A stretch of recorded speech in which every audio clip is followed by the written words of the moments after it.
All right. It's exactly 5 minutes past 5. I am going to begin by thanking everyone who has joined us on this webinar today. Um, Shuborno, I think, is based in Delhi. My name is Shalini. I look into communications and brand at Lead Group. Um, Also, along with me is Garma, who also handles content and comms and brand at Leap Group. All of us together would like to thank you once again for joining us.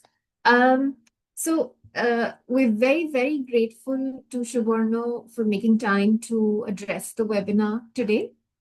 Let me begin by introducing all of you to Shuborno. Mr. Shuborno Chakravorty is a social entrepreneur, science communicator, author, and researcher. He's the co-founder and director of InScope Social Foundation, working in education, social innovation, and policy communication. With a background spanning physics, psychology, and public policy, he has served as guest faculty at IIT Delhi and the Asian University for Women, Bangladesh, and as an author and resource person for Lead Pearson. Shuborno has trained teachers and students across India, spoken at national and international forums, and has authored books on both education and literature. His work blends creativity, research, and social impact to prepare learners for a rapidly changing world. So, Shuborno, without any further ado, over to you. Really looking forward to learning. Thank you so much. Thank you so much, Shalini ma'am. All right, so let me share the screen first. All right. Sure.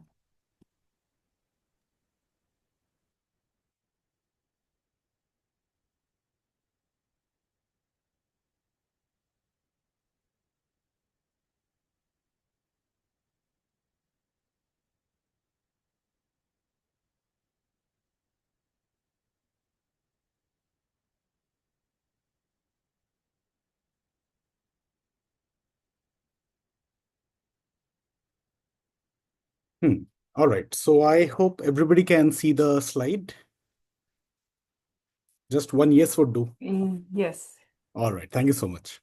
All right, so let's begin.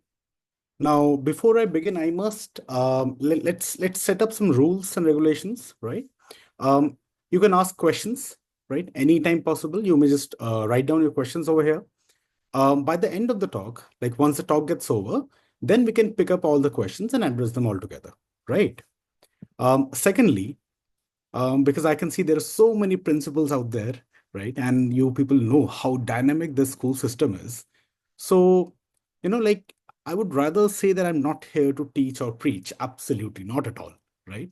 Because 21st century skills is something, like we all have discussed so much, and I'm pretty sure about this, right? So the thing is, what exactly am I here for? Well, I would rather say I am here to ignite some curiosity first. Second, to motivate and enlighten you people, right? In somehow or the other way. Like Tagore said that don't be a sun, rather be a small lamp and lighten your surroundings. So I would be that small little lamp over here. I would not like to be that sun, right? Well, this entire talk has been divided into three phases. The first phase, which I will be talking about, is the why of 21st century skills. The second would be the what, and the third would be the how, right? So these are the three things which we are going to cover today.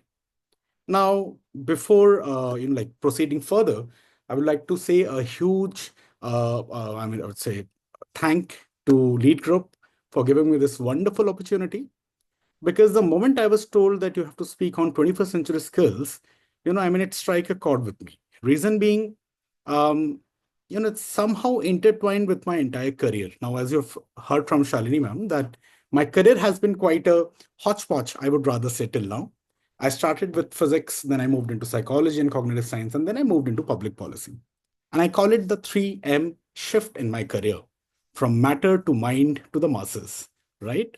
And I would say that how in the last 1 decade, when I actually joined this beautiful domain of science communication and education, how it has unfolded in the last 12 years, whatever I have learned, especially through my observation, practice, and experience, I would like to put it in front of all of you, right? And one thing I would like to say that, like in all these years, there has been one word which has remained with me, right? Right from the day one when I moved into this amazing domain. And that word is systems, right? Systems and systems thinking. Why am I saying that over here? We will see shortly. And this entire talk would be grounded on a very basic pedagogy called storytelling. So I will be talking about the stories from my own life, right? From the experience and everything, right? How and whatever I learned from it. So I'll be telling it in front of you. So overall, we are not going to take more than 45 minutes, and then we can have the Q&A, right? So I think it's right time that I should begin. So um, around 8 years back, I was in a place called Jhansi, right? In Uttar Pradesh. So what I was there for? I was there to deliver two small deliverables.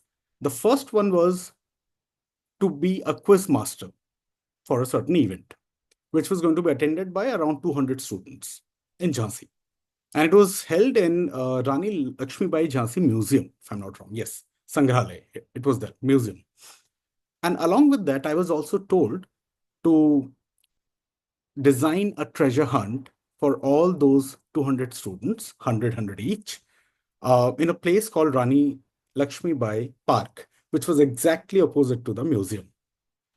Now, that was the point where systems actually, like somehow came into my life properly, I would rather say. So before that, let's have a small uh, idea on what is a system and how and why exactly am I talking about it over here when we're going to talk about 21st century skills, right? System is basically like the overall thing, which is made up of several units, right? And when all the units are working together efficiently, the entire system will work amazingly, right? This is the basic idea of systems. Why am I telling you this thing? Let me clear that first. Education is something which is highly dynamic by nature. I mean, we are here like in 45 minutes, we cannot say, oh my God, we have come up with a certain solution for all the problems. It's not possible, right? But we can try to come up with a certain model, a certain skeleton, which will help us in going a little deeper, digging deeper, and try to solve some problems which are related to the education, right? So education being such a highly dynamic domain and where there are so many units working together, units as in there are so many stakeholders like principals, teachers, students. And other than this, if I talk about a student, just imagine one student, one individual is actually coming from a certain background. That background, I mean, just imagine the amount of parameters. Socioeconomic status is there, the parental upbringing, the parents, and obviously the principals obviously know about this thing, right? There are so many different factors out there. Now, how exactly can we come up with one certain objective? Well, it is important. Why it is important? Because see, this is how science works. First, we create a model, simplified representation of reality, and then we start changing it as per, whatever our need is. Now, let me go back to the story. So the quiz, when I was the quiz master, it was absolutely fine. There was no problem in this. But the very next day, I was told to design a treasure hunt. So early in the morning, I went to the park and I saw the entire park. It was divided into two pieces. And in the middle of the park, there was this huge statue of Rani Lakshmi Bai. So I was told that 100 students, junior group, and 100 students, senior group, would be there. So initially, I was a little puzzled, but then I created a very complex treasure hunt, right, along with three or four of my assistants. So it was something like this that, like in the entire park, the students can roam around. They would go to a certain person, and that person would ask them a certain question, and accordingly, they can go to the next person accordingly, right? But after I made the entire thing, I was like, it's absolutely fine. But then from where am I going to get my volunteers? Because I needed overall 80 volunteers, 40 on one side of the park, 40 on the other side of the park. The very next day, early in the morning, it was around 10 o'clock, 10 o'clock in the December month of Jhansi that we were supposed to do this treasure hunt. And it was around 8:30 a.m. and I was completely puzzled because I just had my four volunteers and I was thinking, I was scratching my head that, my goodness, how am I going to do this? Right? But then suddenly, it was good luck that one of our members, he brought around 80 NCC cadets. Now, it was 9:30, 89 NCC cadets just in front of me. And I'm addressing them. I'm telling them what exactly is going to happen, like the treasure hunt. You have to do this, you have to do that. After 5 minutes of non-stop speaking to them, I could see blank faces. And that was disheartening. And I was like, oh my goodness, within half an hour, we're going to start this amazing treasure hunt. And my volunteers, I mean, they just can't understand anything. But then suddenly something clicked. What I did, I told my volunteers, just do one thing. Take those volunteers, 40 volunteers, and like just put them aside. I chose places for them. Just take them over there, make them stand. You don't have to tell anything to anyone. I went to each and every one of them. I just gave them a small chat. There was a question written on it. I just told them, if somebody comes in front of you, you just have to ask this question. If the answer is correct, give them another chat. And if the answer is wrong, tell them you may go somewhere else. They were like looking at me, sir, why exactly? Like, what are we supposed to do? Like, you just have to keep your mind, keep your entire focus on this chat with a question. That's it. You don't have to think anything else. Don't take any cognitive load. I mean, 40 students over here, 80 students, 80 of them had no idea what were they doing other than one thing. The student will come, they will show the chat. That's it, right? The entire treasure hunt completed in 40 minutes. And it was wonderful. And like after I did this, then it struck me like anything that, I mean, how smoothly it happened. Because nobody knew anything. They were just doing their work, and the entire system was working together. And this is how systems thinking, systems process works. Our entire body works like this. Our brain works like this. The government works like this. The entire world works like this. So, when we will be talking about various strategies for 21st century skills, let me tell you in advance that they are not going to be like this, that you can put one thing in one place.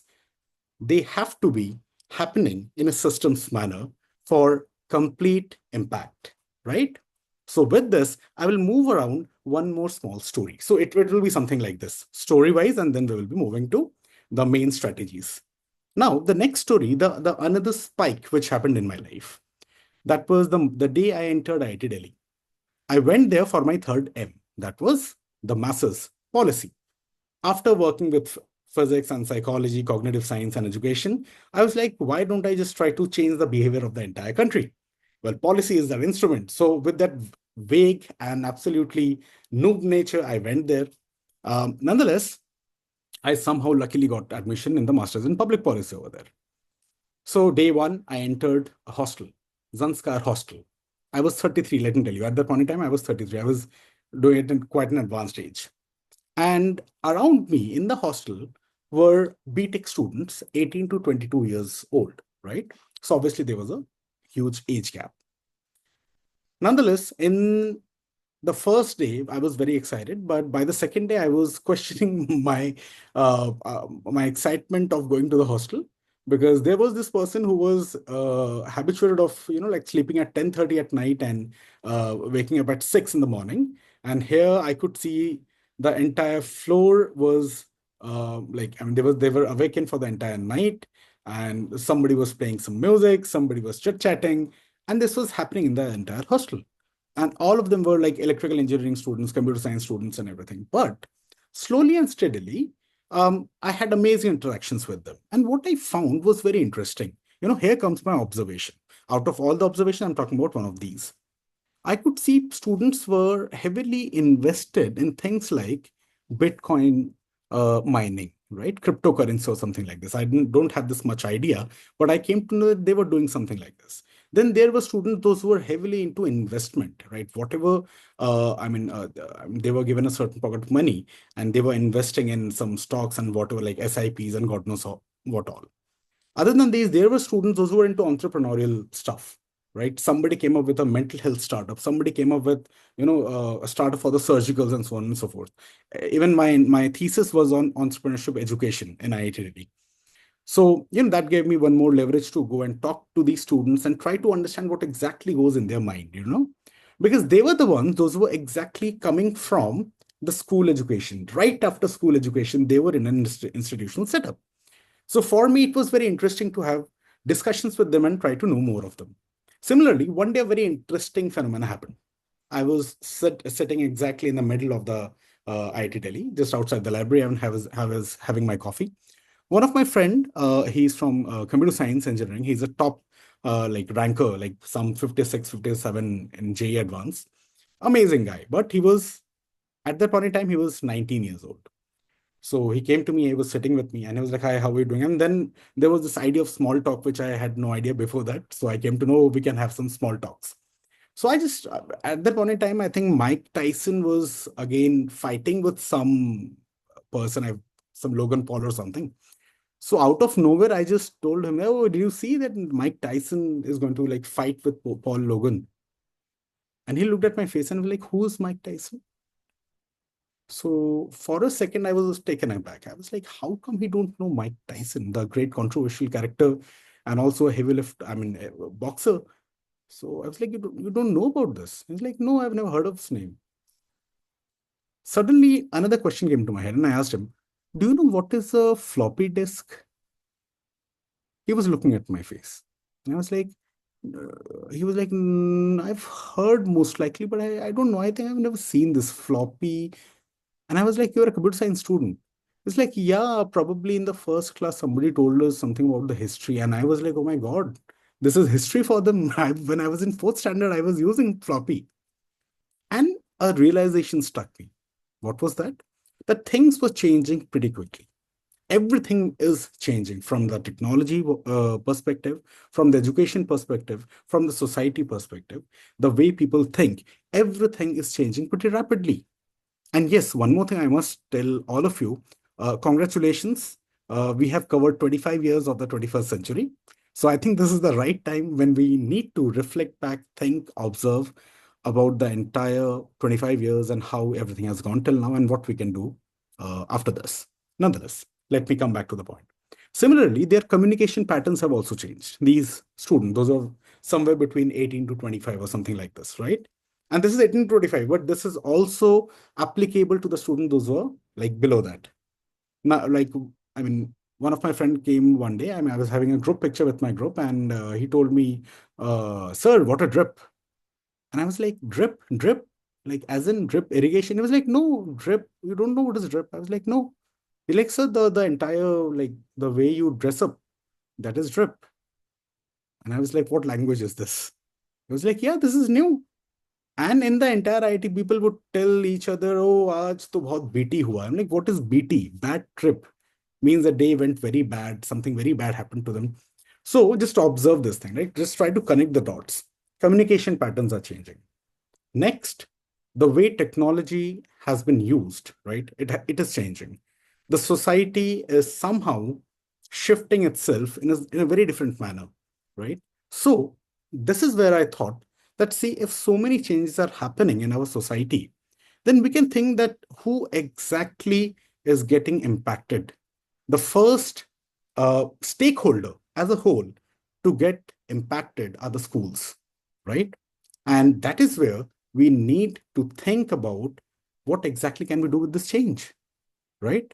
Because technology shapes education and society, and the other way around is also true, right? So from here, let me move to one of the most interesting question. Just a second, I'm trying to move the slide. Oh, yeah. Why skills matter more than ever?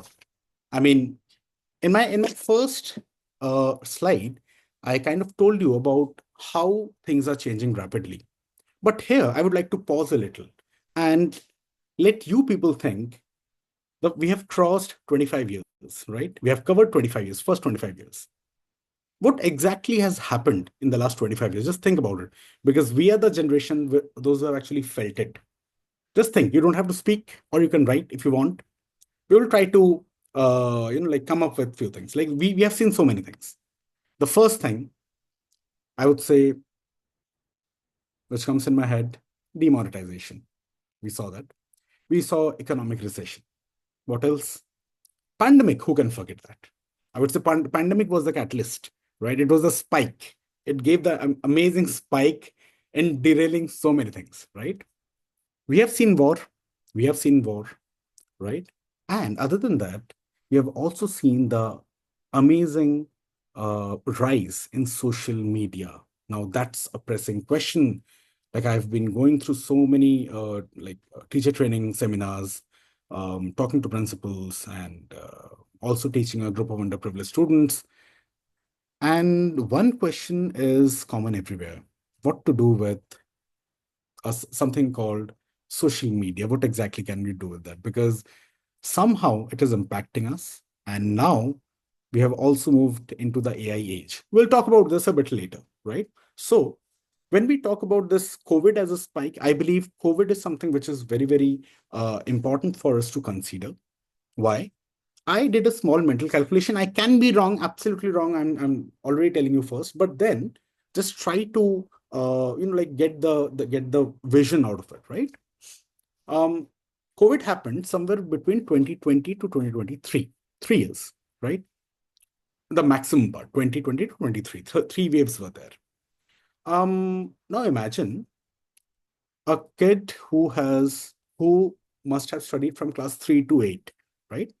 So he or she would have taken birth in 2012 or 2013, or let's say post 2010, right? Maximum students right now in our school, right? They are somewhere between they must have taken birth somewhere between 2009 to 2013, like those who are in 8 and above classes, right? And those who are in the lower classes, obviously they have taken birth somewhere in 2014 and later. Let's remove 2022 and later, right? So we could see one thing, that most of the students right now in our country, not only in our country, probably in the entire world, those are the students, those who have actually faced a huge deficit, right? 3 years, 3 years of deficit, right? Because they didn't get normal education in those 3 years. Normal in the sense that there was a change, there was a huge change, right? We were teaching from like platforms like this. Obviously, there is a huge advantage too. Today we can talk like this because of that moment, that 3 years that made us believe that yes, even something like this is possible, where I can talk with so many people from all over India. That's so wonderful, right? But then there were other downsides too. And now, just let me try to invoke Piaget's cognitive development theory, right? So, somewhere, if I'm not wrong, please correct me if I'm wrong, somewhere between 9 to 11, 9 to 12, that cognitive development thing, I mean, where students start building their logical frameworks and all these things, it actually begins.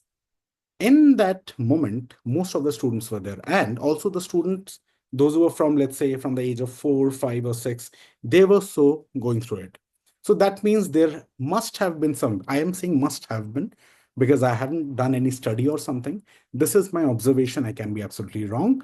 But then I am sure one thing, that all of you will be more or less be say that, yeah, probably this is correct up to a certain extent, right? So that means there have been changes.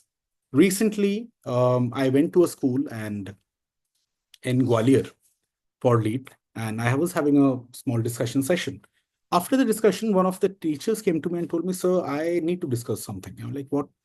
So my kid is going through something, like some strange kind of issue, and I'm dealing with. I'm like, "Ma'am, I'm not a psychologist, right? I'm not a psychologist.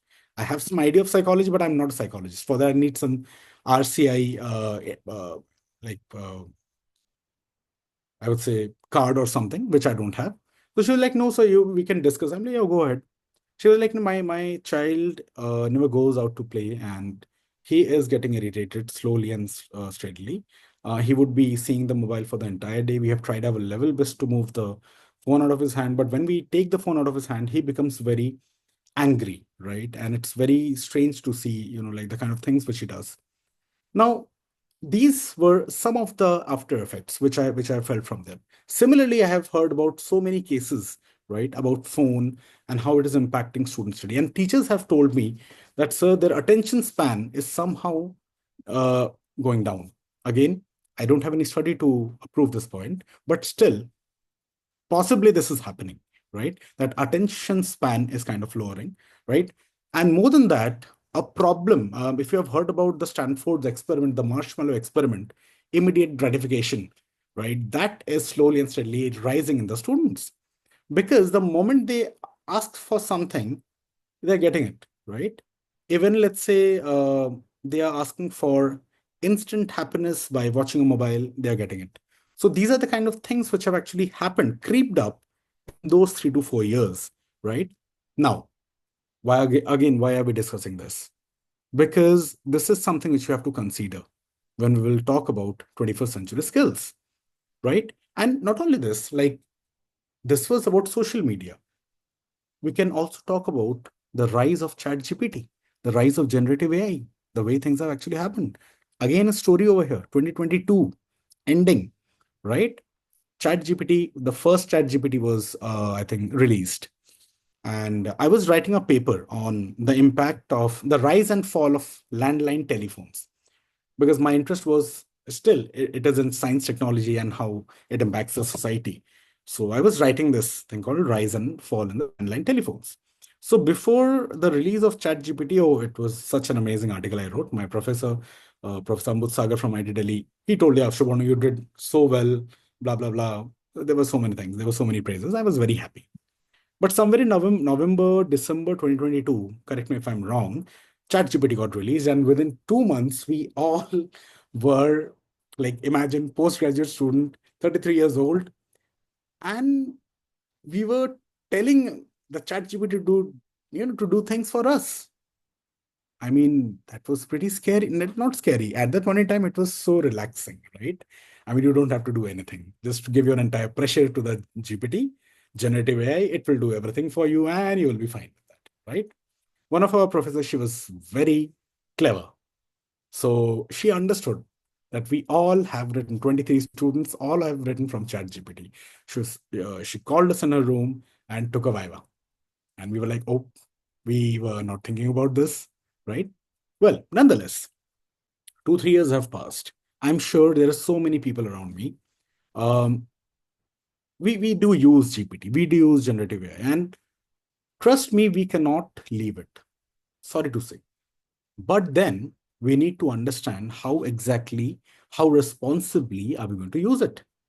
Because in 21st century skills, one of the strategy is technology integration. Technology integration is integral, is imperative. But then the problem is, how exactly are we going to teach us what to do and what not to do? Leave aside us, we are amazing teachers, right? What about the kids? How exactly are you going to teach them ethics? Difficult, right? But then we need to do something. At the end of the day, we are teachers. Not only this, there is one more thing which we need to talk about, and then I will be moving to the what section, the what section, that is, what are those 21st century skills? In the last 3, 4 years, or rather, if I increase the span, probably 10 years, there have been so many different jobs which were not earlier. For an example, have you heard about prompt engineering? It's a job, it's a legit job nowadays. AI engineer, AI data scientist, SEO optimizer, and like influencers are, there are so many influencers.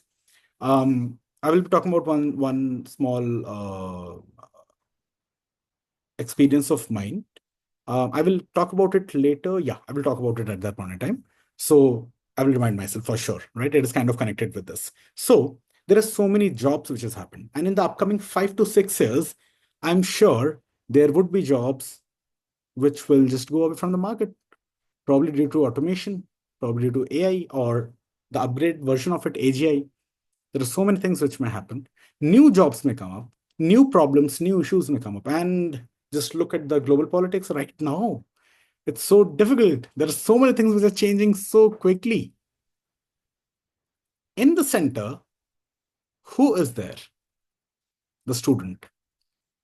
He or she is the one who is kind of going through this amazing flux, this change in the world, in the society, in the technology, in the economy, in the employment. Just tell me, there's so many words, I guess, right? There are so many things which are changing. So 5 years down the line, we need to make our students ready for this amazing volatile market. I would say something which is with the uncertainty would be the talk of the day, right? And we need to make them ready. And moreover, there is this intense fear of AI taking jobs, right? There is, although 100 years back, there was 100, no, 75 years back, when calculator and semiconductor revolution was happening, people had this fear, but ultimately it was our creativity and critical thinking which helped us get rid of it. I'm sure, I'm quite optimistic in this case, that even our creativity and critical thinking will help us get rid of this scenario. But then we need to know how exactly we can inculcate the creative thinking and critical thinking ability within us.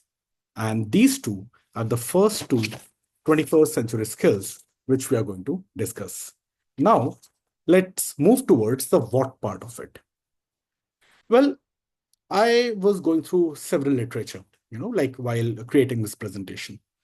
And there were actually several 21st century skills, but the most used, right, were these six. They were also further categorized. Like the four C's, the learning skills, creativity, critical thinking, communication, and collaboration. These comes under the 4C category. Then there was something called, like I have written digital literacy over here. It's basically IMT, information literacy, media literacy, and technology literacy. And the last, and I would say the most important for all of us, is the life skills. Life skills, again, has been categorized in a very interesting manner called FLIPS, FLIPS. F stands for flexibility and adaptability.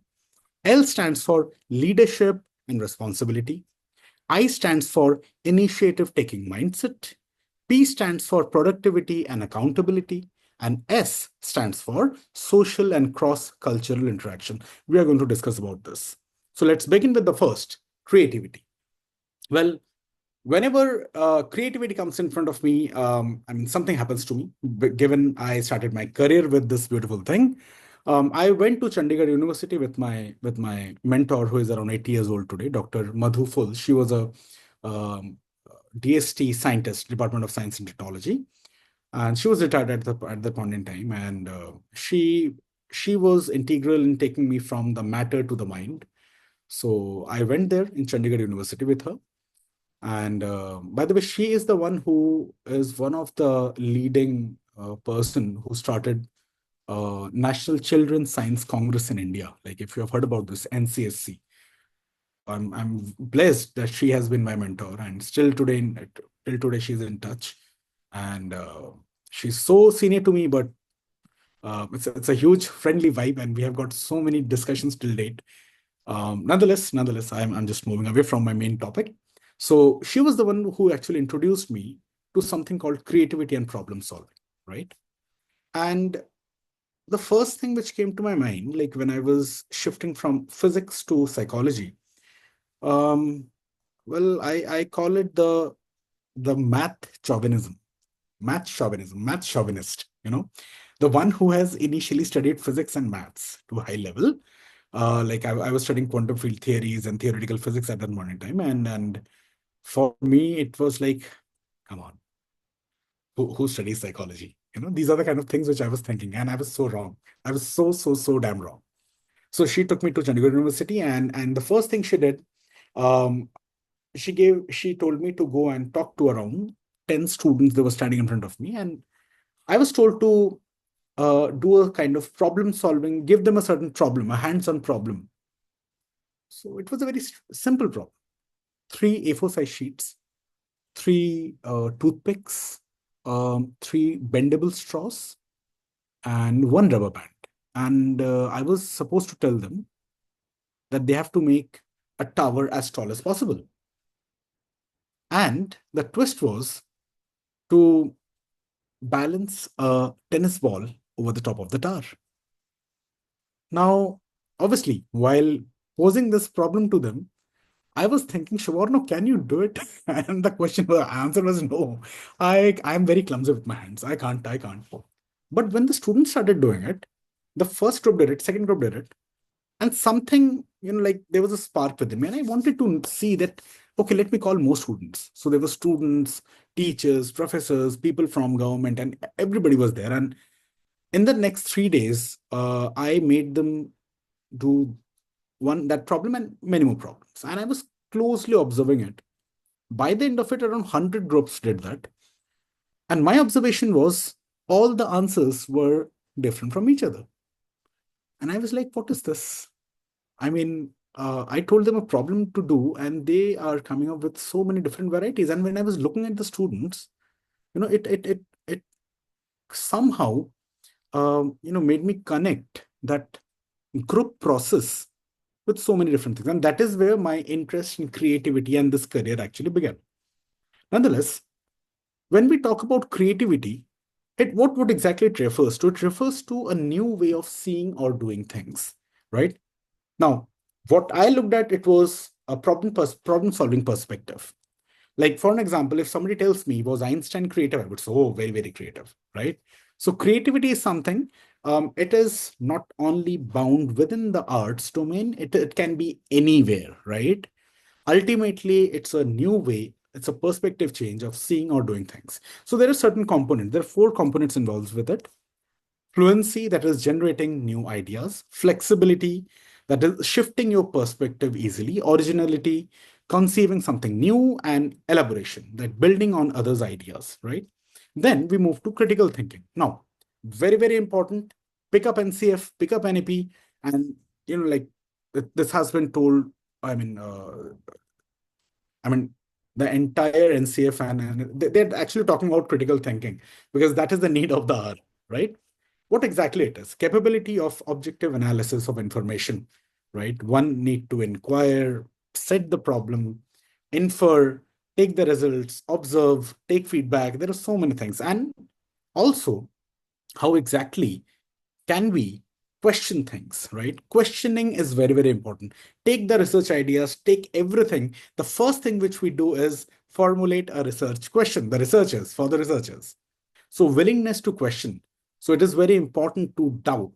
It is very important to have that skepticism. It is very important to have that willingness to question, and then being very, very independent. We also need to entertain doubts. Here comes the idea for the teachers. We always tell them that, see, if a student is asking you a question, entertain that. Never say that, oh, come on, what an idiotic question is that? Never say that, never. Why? Because that may somehow um, impact negatively this willingness to ask question, right? So questioning is very important in critical thinking. And the last is reorganizing and assessing values, peer pressure, and media influence. Well, there are so many things which are happening in our life. And critical thinking gives us that amazing benefit to assess everything. We will talk about misinformation, disinformation if time permits. Then comes collaboration, because I also need to look at the time. Well, I think I have time in my hand. Garima? Yeah, we have plenty of time. Right. Please Right. do go ahead. Yeah, sure. So the third one is communication. Well, communication is everything, I would say. What I am doing over here is communication. Um, I call myself a communicator. So that's a job which I've created for myself, right? Why is it important? See, bad communication can give rise to um, things like, like problems between two people, even within an organization. It may even lead to things like workplace toxicity, right? There are so many things which an effective communication can actually do. And when it comes to communication, I always connect it with creativity because there is a certain, like this is I would say it's completely, it's coming from me. I believe creativity has got to do with minimalism. Less is more should be the idea of creativity. Let me move back to creativity for a little, then I will again move to communication. I'm a huge movie buff, right? So one of my most favorite movie is Nayak, not the Hindi one, by Satyajit Ray. It was released in 1966. And yesterday, I think the name of the actor, the amazing actor, was Uttam Kumar. He was a great Bengali star. And Satyajit Ray was directing it. Sharmila Tagore was one of the actress. She was the actress in that movie. So there is a scene within it. The scene is something like this: that Sharmila Tagore, who is the journalist, she this is the entire story of a train journey. So she comes to the actor Arun Chatterjee, played by Uttam Kumar, and asks for an autograph. Now, the actor is looking at the table and just talking to her without even looking at her, right? And he takes I think the page, asks her name, um, take his took his fountain pen out of his pocket and tried to sign it, right? Tried to give the autograph, but it didn't work. So what he did, there was a glass of water in front of him. So he dipped the fountain pen nib in the water, and while speaking with the actress, he gave the autograph and gave it to her. Interesting part, BTS, behind the shoot. That was not supposed to be a part of the script. And Satyajit Ray, the director, did not say cut. That was an entirely spontaneously improvised acting by the actor. Now, spontaneity and improvisation has got a lot to do with creativity. We as teachers must have observed this thing many a times, that in our classroom, while teaching, right, while in a certain flow is a very important word. If you want to write it down, you can write flow. While in a certain flow, in a state of mind, we do things which even we were not expecting from us, right? Why this happens? There is something very beautiful about creativity. And secondly, the minimalism. Creativity starts when our comfort zone ends, right? This is something which we need to keep in mind. Everything, every goddamn thing in our world, wherever. Now, let me move back to communication. The best thing about communication is we should not increase the cognitive load of the receiver. Not increasing the cognitive load of the receiver, but giving him or her the entire packet of information in a beautiful manner so that the other person can actually comprehend it, understand it properly, right? This is the very basic idea of communication, effective communication. So it is linked with creativity. I was quite interested in this department of design in IIT Delhi. So I took a course from there last year, and I wrote a small article on the idea of storytelling and how minimalism can actually impact, right? Minimalism is everything, and communication, creativity, even critical thinking, it's kind of connected with it. When we teach economics to the students of class 8 or 9, the first thing which we tell them, scarcity, right? We don't have infinite resources. So even time, we don't have infinite time today. That's why I was continuously looking at the time, right? So everything is limited. Even our cognition is limited. Decision making limited. If I just give you like 10 decisions to make at the same time, obviously you will absolutely go haywire, right? Same thing happens when we talk about our memory. If we do a small memory test, and if I move above, let's say 7 or 8 digits, right, and you would start getting that cognitive load, right? So we have to also understand that this 21st century skills is actually happening with our cognition. I mean, it's grounded in our cognition. Similarly, the fourth one, which we're going to talk about, is collaboration. Very, very important. Without it, nothing can happen. Because when we talk about the real world, because see, 21st century skills is for preparing the learners for the real world. And in real world, nothing happens in a single or individual manner. Everybody is working. Hierarchies are working, right, for a certain product. So collaboration is a must. But collaboration in a bad manner can also give rise to, as I told earlier, workplace toxicity. So what exactly is collaboration? The ability to work together effectively, the ability to work respectfully in diverse scenarios, much needed, adaptable to accomplish a common goal, like I generally do group problem tasks with teachers and students each, right? I have been training students on several spontaneous problem solving for like so many years. And what I've seen is, like people do resist change, especially when they're working in a group. Similarly, there is a term called social loafing, which happens a lot when people are working together. What is social loafing? Well, you must have observed whenever there are 4, 5 people working together, there would be at least one sample piece who would be sitting aside and tell, ha, karo, just go and do it. I'm there for you guys. But at the end of the day, he or she will actually come out and say, yeah, I know, I did it, right? The credit person. So this happens. So when the person is not putting the effort, right, and still trying to be a part of the group, that is called social loafing, and it happens. Similarly, people can't speak properly, right? I mean, they cannot articulate themselves. Like here comes the problem of communication, that they are not able to express their opinions, desires, needs, apprehensions, right? Which is very, very important in the communication domain. And this is somehow linked with collaboration too.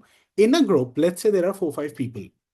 Um, like whenever I go do any kind of workshop with the teachers, well, I think I should be telling about it. So let me tell one of the secrets that's very interesting. The first thing of kind of a, like a filler basically is sort of activity which I do with the teachers. I divide them into like two groups. Let's say we have 100 teachers, 50 group on one side, 50 group on other side, and I take one of the group and take them with myself and tell them that okay, fine, you guys have to sell a tennis ball, right? So they are the sellers. And then the other group, I take them aside and I tell them that you have to buy the tennis ball. So you guys have to bargain together. But at the same time, this bargaining would be happening in groups. So there would be a seller group, there would be a buyer group, right? And I also tell the buyer group that, see, the decision for both the groups, right? The decision would be taken on the basis when everybody is on the same page. But what I have generally observed, and I also observe, I tell people to observe it, there would be few teachers who would say, like, who would have something in their head, but they won't be able to speak up. Then there would be a teacher who would be very assertive. Oh, it's 60 rupees, so 60 rupees, no less than that. Then there would be a teacher, no, it could have been 50. Then there would be a group who would say, oh, come on. I mean, yeah. Then they will start bitching about the third person. This is how I believe the workplace toxicity actually begins. So again, collaboration, communication, creativity, everything is connected to each other, right? So these are the 4 important 21st century skills, the learning skills, which we actually need to tell, or rather, we should facilitate in a way that it should get inculcated in the students. But then there are 2 more skills which are very, very important. And without it, I would rather say this entire talk would be like it's of no use to talking about all these 21st century skills without digital literacy. It is the need of the hour, one of the need of the hour. We are going through a technological flux. As I told earlier, we can see the rise of GPT. Like, can you just imagine recently what has happened? I think OpenAI have made the price of GPT as per Indian money so that we can buy it. And even I heard that even we can buy it through UPI, the Chat GPT plus Chat GPT Go and so on and so forth. Now, obviously, OpenAI is quite interested in us because we are giving them a hell lot of data which they're using for their own benefits. By the way, there is this term called digital colonialism, data colonialism rather, which is still happening. There is this article on MIT Technology Review called Data Colonialism. Please go and read it, right? And after that, you will start thinking that our India should be coming up with its own indigenous chat GPT, right? It should not be taking help from somewhere else, right? We should be working on our own data. But nonetheless, these are the things which we need to tell to our students. Why? Recently, you must have heard this Ghibli art, right? Which came, and we all were, like posting our pictures, and then it was getting changed into a very beautiful Ghibli art, right? Now there are so many drawbacks to this. The person who took 40 years to build that amazing thing, That was getting done in few minutes, right? Obviously, that was quite a problematic stance. Secondly, we were giving our data to let the algorithms train themselves a lot. Now, whether is it good, is it bad? It's a question of debate. And obviously, I won't be moving into it because I think with half knowledge, I should not be talking about all these things, right? But still, we need to know more about these things, right? So in digital literacy, we should tell the students how to access information. They should know what is right, what is wrong. Imagine the amount of misinformation and disinformation which arise during the war, right? Which happened 3 months back. It was dangerous. Even these kind of notorious things, notorious information can also lead to rights, communal rights, and so many things. So we need to tell them how to decipher between what is right, what is wrong. Now, what is misinformation? What is disinformation? Misinformation is something probably like, correct me if I'm wrong again, that if I am, let's say, like forwarding a WhatsApp chat to somebody because let's say there is some ABC person who told me that something has happened. Now it hasn't actually happened, and I have started to believe that yeah, probably it has happened, right? And I forward it to somebody else, right? That is kind of like giving misinformation to others. Now, disinformation is something which happens with a conscious thought process to create disturbance, right? So until nonetheless, we have to make our students understand this very basic thing. Then the amount of uh, use of social media. Like recently, I did a workshop somewhere in Madhya Pradesh, and I was coming back to Delhi. So I was in the train. I was tired. I was tired like hell, and I had my book with me. There is this book called The Hype Machine by Sin and Aral. It's about all these things like misinformation and everything. And I was not feeling like even reading my book. So what I did, guess, I picked up my mobile phone. I saw 4 hours were left to Delhi, 4 to 5 hours. I opened up Facebook and I started watching reels. Within 5 hours, those 5 hours just went out somewhere. Like I didn't even realize, right? Reels are doing this to us. There are so many people over here, and I can tell that with like 100% thing that we know how we can spend time on watching reels. Now imagine we as matured human beings, we are talking about it, but we can't control. Then what about the students? Recently I came across a student whose mother had a chat with me, and she was like, "Sir, ye ekdam nahi padta hai." Like he's not doing maths and everything, and what exactly is the issue? I don't know, like what to do. The first thing I told her that let's do one thing. Let's not move into the privacy of the bacha, but there is a system setting in our phone by which we can actually know. I think digital well-being is that app or something. How much that bacha is using social media and the phone in the entire day, and it was a whopping 9 hours on Instagram. So I had a one-to-one conversation with that bacha, and I asked him that what are you doing? Like he's like, "Sir, I don't know. Like I keep on watching the reels, chatting with my friends. We keep on sending reels and what was that thing? Memes to each one of us.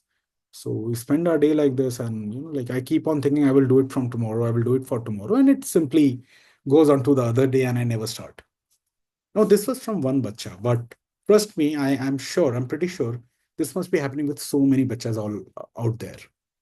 So we need to tell them how responsibly you can use the digital thing around you. Because see, we have to use it.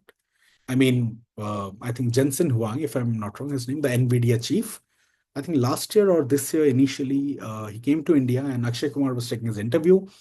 And he said something very interesting that see, AI is not going to take your jobs, but the person who knows how to operate AI may take your jobs. So, like this is important that we need to tell the students how to use it, what are the ethical, unethical things around it, how to use it responsibly. These are the things which comes under the digital literacy. Then how to understand which one is information, which disinformation, misinformation, right information. These are the things which comes under the media and information literacy. So these are the kind of things which covers which comes under digital literacy. And the last thing, life skills. We can have an entire set of series on this thing. And as I told you, life skills has been categorized in a five-pronged manner called FLIP. The first one is flexibility and adaptability. See, in the real world, this is something which is very much needed. I've seen students, like I was studying for my master's in cognitive science from Allahabad University. There were a few students who came from Calcutta, right? And Allahabad, being Allahabad, it didn't have much space for fish markets. So they were missing fish eating on a daily basis. And me being from the northern part of India, although I'm a Bengali, so I'm kind of adapted to all these things here. I can eat fish and rice and rajma chawal equally with equal um, uh, enjoyment. But that is where I saw like one of my friend who is doing his PhD right now from IIT Kanpur. He kind of fainted. And although this is a very simple example, he got fined within 2, 3 days. But I'm just trying to give you an example, like what happens when we are not able to adapt to diverse situations. This was one of the examples. There are so many examples which you must have seen. There are so many people around over here, and I'm sure so many principals. I believe there must be somebody who must have got the experience of like what is my age, right? So you must have seen so many things in your life, right? Secondly, leadership and responsibility. Now, much needed, very, very needed.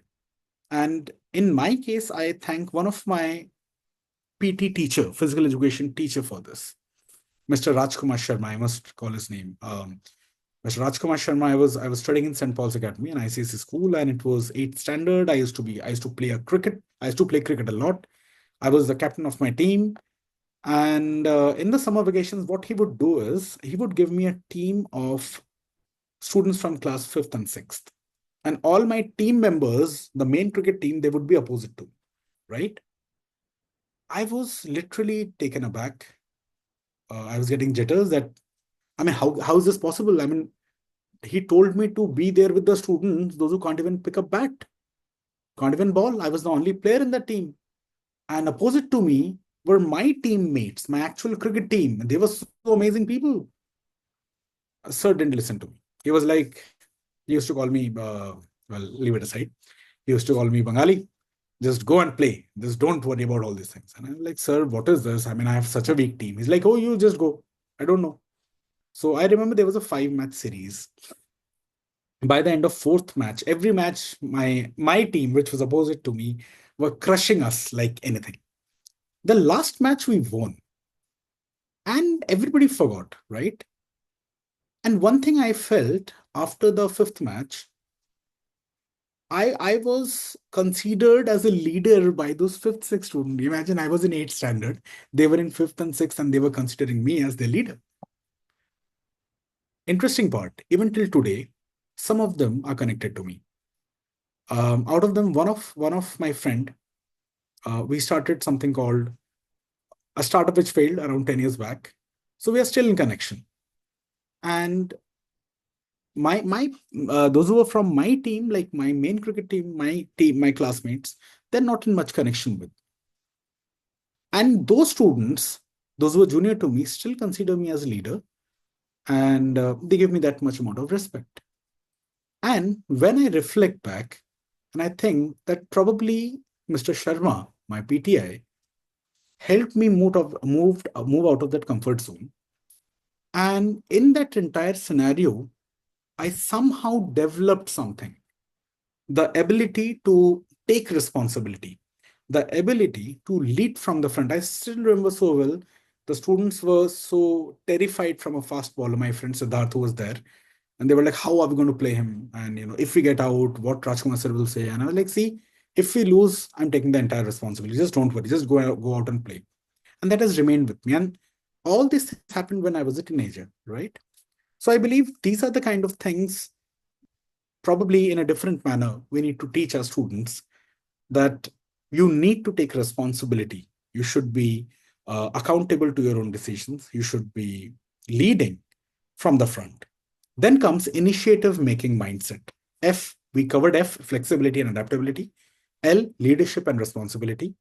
And then comes initiative taking mindset. What is initiative taking mindset? Well, nowadays, again, 2 years back, I came across this consulting company in IIT Delhi, and I was having a proper discussion with them. They were working on so many things: digital public infrastructure, energy, finance, financial inclusion. God knows, everything was there. So I went to them and I asked them that, sir, what about education? You people are not working on education, because I was from education. So I was thinking that if I can have a collaboration with them. They were like, see, Shuborno, this is very, very difficult. It's a difficult domain. So out of curiosity, I asked them, sir, like, what kind of student and what are the qualities and traits you're looking after? Because is it like the person must be very good in quantitative things, like, should be a good programmer, or somebody who has got some amazing statistical knowledge or something? He kept on listening to me, and by then he was like, no, we just need somebody who can communicate properly and take initiative to work properly and have a problem solving ability or mindset. Like, done. He was like, yeah, that is enough, because that is enough to solve the problems. Well, obviously, because we were coming from a background where, like, we were told again and again that, yeah, you should be having great statistical knowledge and this and that, whatever. But he told me that, see, these are the things which can be learned. But when it comes to things like, initiative taking and all these 21st century skills, this must be inculcated. This takes time. This gets accumulated within, right? Similarly, after this is productivity and accountability. Well, I must say, right now, this is one of the biggest challenge which nobody is considering. And what is that challenge? The challenge is procrastination. We all are suffering from it, right? There is this concept of long-term pain, short-term gain, long-term gain, short-term pain. So we are somehow dwindling within it. So productivity means you have to understand that you complete everything within a certain time, and you should be accountable for whatever outcome which is coming out of you, right? So this is another thing. And the last one is social and cross-cultural interaction. Like, we when we will move into the real world, we will come across things where you can say we'll meet people from variety of, like, variety of society and everything.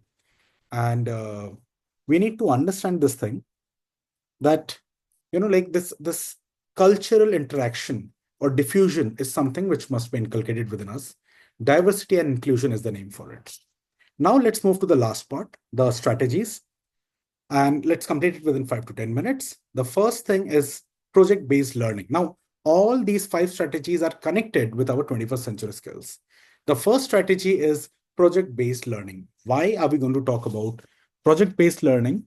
Because, see, it's about immersive, hands-on experience, right? Where we learn things by doing. Again, a small story. I went to a place called Urgam, somewhere in Uttarakhand, for a project called Grassroots Innovation Program, right? In Grassroots Innovation Program, we were supposed to go to a village somewhere in Uttarakhand and meet people, know about their problems, come back and design a solution. Now, that immersion process, that was completely learning by doing. And I still remember each and everything which happened over there. So we need to design things where we have to tell the students that, project-based learning is one of the key factors towards developing 21st century skills, right? By this, you can talk about collaboration, problem solving, creativity, in-depth understanding, self-confidence. There are so many things which are linked to it. Second strategy is inquiry and problem solving. Now, like, this gives rise to something called, like, problem solver versus problem posing. Inquiry based means where the learning approach, where the students are exploring the entire setup, the scenario, by questions, right? And, like, I mean, by creating problems and scenarios where they're trying to reassess the entire scenario with questioning. There is something called the 20 questions problem, right? Where we keep on asking the questions to the nature, and the nature gives us the answer in yes and no. Well, it's a game, basically. So we should know how to ask the right question, because, see, if you don't ask the right question, you don't know what is the right problem, right? And you cannot come up with a problem, like, fantastic solution. Now we can do it in every subject. Like, in science, let's say, properties of different materials. Because see, this entire thing, inquiry and problem solving, is connected with our research driven or research mindset. So the benefits are active exploration, the focus on process of learning, and also the facilitator's role becomes very important in this strategy. The third is collaborative learning. Well, peer learning, nothing beats that, right? When we study in a certain group, I mean, when students work together in groups to solve problems, complete tasks, understand the concept, new concepts. So here the emphasis is completely on social interaction, where students learn from each other. Now, what are the kind of benefits which we can get from here? Well, this can enhance critical thinking, social interaction, problem solving skills, right? And it kinds of mirrors the real world work environment. Now, where students, like some examples, students can analyze case studies together, discuss in groups, debates and discussions. So these are the things which we need to tell the students to do more in the classroom setting. Then comes technology integration. See, when it comes to technology integration, there are so many things other than social media.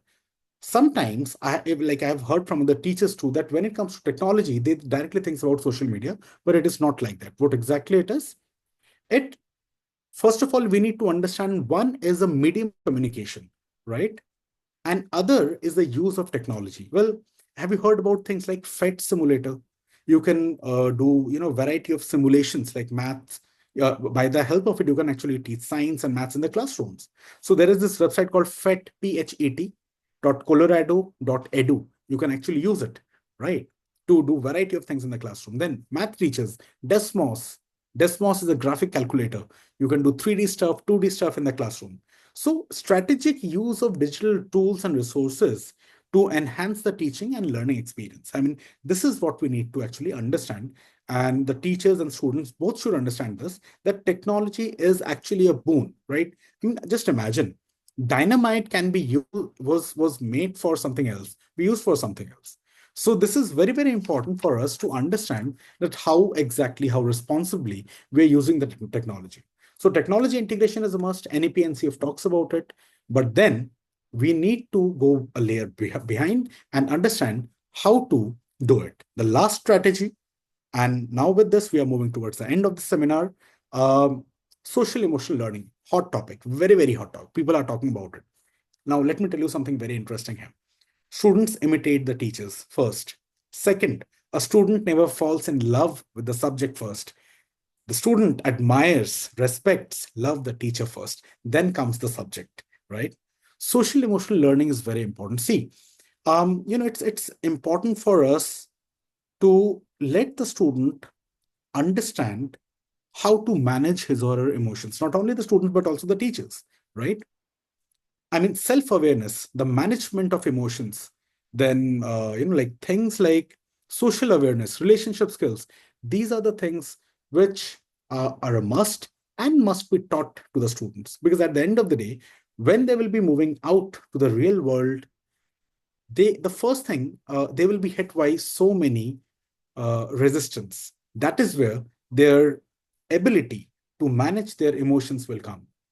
With this, I end this thing over here. But before ending, let me like talk about two more things, especially about social emotional learning. The biggest problem which I've seen is in kids, the emotional vocabulary isn't there. So you need to make them understand how exactly they are going to express themselves. And always remember that I mean, a teacher who inspires, he never or she never tells them that I'm the best. The one who actually inspires, let the student feel that he or she is the best. That what exactly is the inspiring teacher is all about. And social emotional learning is kind of linked with it. Well, we need to understand that vision without action is just a dream. Action without vision just passes the time. Vision with action can change the world, by Joel R. Barker. Well, whatever we have talked about today, well, let me tell you, if we don't take action, this will just be a like just a dream for all of us, right? So what we exactly need to do? Small steps, big impact, right? I think there is this philosophy called wabi-sabi or kaizen, Japanese philosophy. They talk about it. You do it small, and slowly and steadily it will accumulate into something big. So whatever we have learned till now, we need to understand, because see, it's difficult to apply all these things in the schools. But then here comes the role of the principals, the stakeholders. They should sit and think, right? That how exactly are we going to, like put these policies or come up with these regulations in the school surrounding? Can we, let's say, increase at least 15 minutes of the day, or let's say 15 minutes of time for the students so that they can do problem solving activities or something like this? So we have to talk about it. So we have to start small, start experimenting, take the feedback, talk to the students, integrate all these 21st century skills and all these strategies, reflect. Feedback is very, very important. Well, at the end of the day, we must keep in mind that small intentional steps can ignite big transformations in the classroom.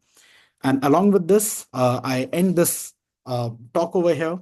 Thank you so much. And I think I've taken at least 1 hour. So sorry for it, but nonetheless.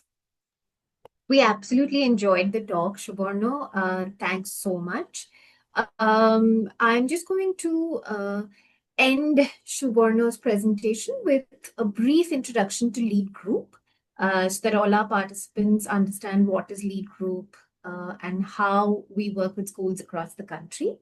So, lead learning system is basically a combination of technology, pedagogy, and curriculum. And our work over the past 13 years has basically been around helping schools transform themselves, in turn, helping teachers become more empowered, and also ultimately everything we do is around the child. So, helping to improve learning outcomes of school students across India. Can we have the next slide, please? Just to give you a sense of where we are a pan-India organization. We work with schools in all states, all districts, all towns and cities of India. So you can see 400 plus cities. Currently, we work with more than 8,500 schools.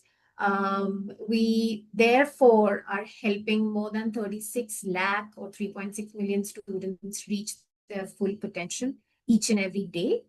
And we do a lot of work with teachers in training them, helping them to understand and use technology better. So nearly 60,000 teachers as of today. Can we move to the next slide? I think we can skip this and just move to the next one since we're kind of short on time. Very quickly, I wanted to introduce to you that Lead Group has three kinds of products or three kinds of offerings for different school segments. We have Lead, and then we have Pinnacle Plus, and then we have Propel.